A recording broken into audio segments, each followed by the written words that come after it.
పాక్కు భారీ నష్టం 35-40 మంది సైనికుల మృతి 100 మందికి పైగా ఉగ్రవాదులు హతం. ఉగ్రవాదుల ఏరివేత సూత్రధారుల ఊచకోత లక్ష్యంగా ఆపరేషన్ సింధూర్ వాటిని సాధించాం. దుస్సాహసాలకు పాల్పడితే భారీ మూల్యం తప్పదు. మీడియా సమావేశంలో డీజీఎంఓ రాఘవ్ ఘై యుద్ధంలో నష్టాలు భాగమే. మన పైలట్లు తిరిగొచ్చారు. డీజీఏఓ ఎయిర్ మార్షల్ ఏకే భారతి వ్యాఖ్యలు.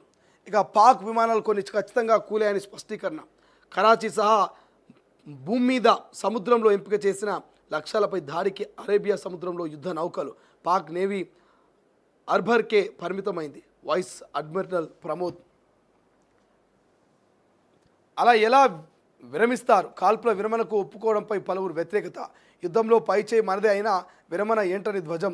పాక్పై దొరికిన పట్టును బిగిద్దామని ప్రధాని మోదీ నేతృత్వంలో జరిగిన భేటీలో నిర్ణయం. అంతలోనే వెనక్కి తగ్గడంపై సర్వత్రా సందేహాలట. సో ఏ లక్ష్యాన్ని ఉద్దేశించి ఆపరేషన్ సింధూర్ను చేపట్టామో వాటిని సాధించామని మన త్రివిధ దళాలు అధికారులు తెలిపారు. అత్యంత ఆధునికమైన సాంకేతికతతో కూడిన పాక్ యుద్ధ విమానాల్ని కూల్చేయడం, ఆ దేశ రాజధాని ఇస్లామాబాద్కు సమీపంలో ఉన్న వాటితో సహా పలు కీలక సైనిక స్థావరాల్ని ధ్వంసం చేయడం ద్వారా పాకిస్తాన్కు భారీ నష్టం చేకూర్చామని వారు వెల్లడించారు. Director general of military operation DGMO lieutenant general Rajiv Ghai, director general of air operations DGO air marshal Awadhesh Kumar Bharti, director general of naval operations vice admiral AN Pramod, major general ఇక ఎస్ఎస్ శారదా పహల్గామ్ ఉగ్రదాడి నేపథ్యంలో చేపట్టిన ఆపరేషన్ సింధూర్కు సంబంధించిన వివరాలు ఆదివారం మీడియాకు వెల్లడించారు. అనంతరం భారత సైనిక స్థావరాలని లక్ష్యంగా చేసుకొని పాక్ చేసిన దాడులను ఎలా తిప్పికొట్టింది వివరించారు. చొరబాటుదారులని, ఉగ్రవాదుల్ని, ఉగ్రదాడుల వెనక సూత్రధారులని శిక్షించడం, వారి స్థావరాలని ధ్వంసం చేయాలని స్పష్టమైన సైనిక లక్ష్యంతో ఆపరేషన్ సింధూర్ను రూపొందించాం అని డీజీఎంఓ రాజీవ్ ఘాయ్ స్పష్టం చేశారు. ఈ ఆపరేషన్లో భాగంగా పాక్ పీఓకేలోని 9 కీలక ఉగ్రస్థావరాలని గుర్తించి వాటిపై అత్యంత ఖచ్చితమైన దాడులు చేశామని చెప్తూ ఇక ఆపరేషన్ సింధూర్ కొనసాగుతుంది.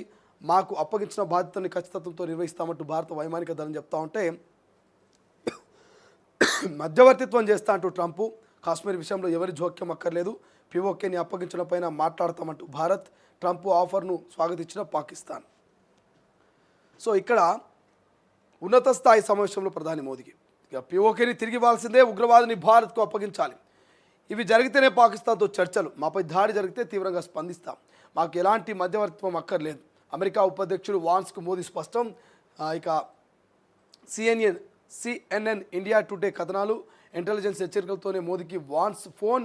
ఇక వైట్ హౌస్ వర్గాల్ని పుట్టకించిన సిఎన్ఎన్ ఉన్నత స్థాయి సమావేశం నిర్వహించిన మోదీ, పాక్ నుంచి బుల్లెట్ వస్తే ఇక శతఘ్నులతో బదులు, కాల్పుల విరమణ ఉల్లంఘన జరిగితే ఆర్మీ చీఫ్కు సర్వాధికారాలు ఇస్తా అంటూ ఆదేశాలు. సో ఇక్కడ మీరు క్లియర్గా చూడాల్సినటువంటి అంశం ఏంది అంశం అంటే, సో భారత ఆర్మీ, భారత ప్రధానమంత్రి, అటు రక్షణ శాఖ, ఇటు హోంశాఖ అందరు కూడా క్లియర్గా ఒకటే మాట చెప్తున్నారు. పాకిస్తాన్ నుంచి బుల్లెట్ వస్తే మా నుంచి మిసైల్స్ వస్తాయి, మీరు కాల్పుల విరమణని ఉల్లంఘిస్తే మేము ఖచ్చితంగా మీ పాకిస్తాన్ని తునాతునకలు చేస్తాం, అధికారాలన్నీ మా సైన్యానికి అప్పచెప్తున్నాం, పీఓకే మాదే, ఉగ్రవాదులను అప్పచెప్పండి, పీఓకేని అప్పచెప్పండి, ఈ రెండు కూడా మావే. ఏవేవి మాయి? పీఓకేని అప్పగించాలి, ఏమంటారు, పీఓకేని తిరిగి ఇవ్వాల్సిందే, పీఓకేతో పాటు ఈ ఉగ్రవాదులు ఎవరైతున్నారో వాళ్ళు కూడా అప్పచెప్పండి, భారత్లో వాళ్ళని ముక్కలు ముక్కలుగా నరికి తునాతుంకలుగా కాకులకు గద్దలకు వేసి ఉగ్రవాదం లేకుండా చేస్తామంటూ భారత ప్రధాని మోదీ చెప్తున్నాడు. మధ్యవర్తం అక్కర్లేదు, ట్రంపో కంపో గింపో వచ్చి నేను మధ్యవర్తం వహిస్తా, నేను అది చేస్తా, నేను ఇది చేస్తా అంటే దయచేసి మీరు ఇన్వాల్వ్మెంట్ కాకండి, మీరు ఇన్వాల్వ్మెంట్ కాకండి అని చెప్తున్నారు ప్రధాని మోదీ. ట్రంప్కు ఇతరులకు మీరు ఇన్వాల్వ్మెంట్ కాకండి, పాకిస్తాన్ మేము చర్చించుకుంటాం, పీఓకే తిరిగి ఇవ్వాల్సిందే, ఉగ్రవాదుల్ని అప్పచెప్పాల్సిందే, లేని పక్షాన యుద్ధం జరుగుతుంది, ఆపరేషన్ సింధూర్ కంటిన్యూ అవుతుంది, మిసైల్స్ పాకిస్తాన్ వైపుగా పోతాయి. సో దొంగ దెబ్బ కొట్టినటువంటి పాకిస్తాన్ మీద ఇప్పటికీ రక్తం మరుగుతుంది భారత ఆర్మీది. అయినా కొంత ఓపికగా ఒక స్టెప్ ఎందుకు వెనకేస్తామంటే దానికి ఒక వ్యూహం ఉన్నది. ఖచ్చితంగా మోదీ ఆ స్కెచ్ను అమలు చేయబోతున్నటువంటి చర్చ జరుగుతున్నది. మరోవైపు ఎందుకు ఈ మధ్యవర్తులు ఒప్పందాన్ని కుదురుస్తున్నారు, ఎందుకు కాల్పుల విరమణను ఉల్లంఘిస్తుంది పాకిస్తాన్ అనేటువంటి అంశాల మీద కొంతమందికి అనుమానాలు కలుగుతూ ఉన్నాయట. అనుమానాలు కలగాల్సిన అవసరం లేదు. మోదీ వ్యూహం అర్థం కాదు, మోదీ వ్యూహం అర్థం చేసుకోలేరు. మోదీ కొట్టే దెబ్బ మామూలుగా ఉండదు. మరి మోదీ ఏం ఆలోచిస్తున్నాడు, మోదీ ఏం చేయబోతున్నటువంటి టెన్షన్ వాతావరణం పాకిస్తాన్ నుండి ప్రతి ఒక్కరికి భయం పుట్టుకున్నది.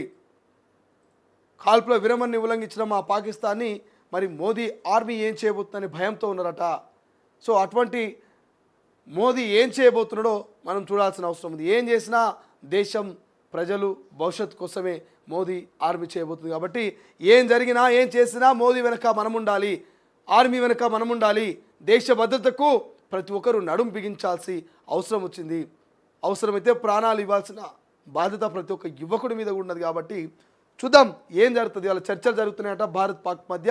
అక్కడి నుంచి కొంతమంది, ఇక్కడి నుంచి కొంతమంది మరి చర్చలు జరుపుతూ ఉన్నారు. ఆ చర్చల్లో ఏం డిసైడ్ చేయబోతున్నారు, వారు ఆగబోతుందా, కంటిన్యూ కాబోతుందా, ఏం జరగబోతుంది అనేది మనం వెయిట్ చేయాల్సిన అవసరం ఉంది.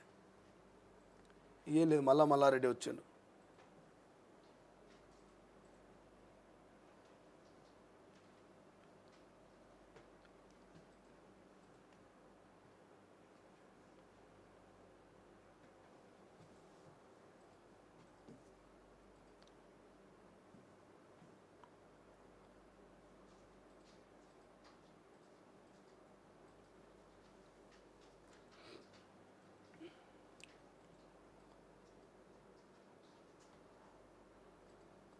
రైట్ 5 రోజులు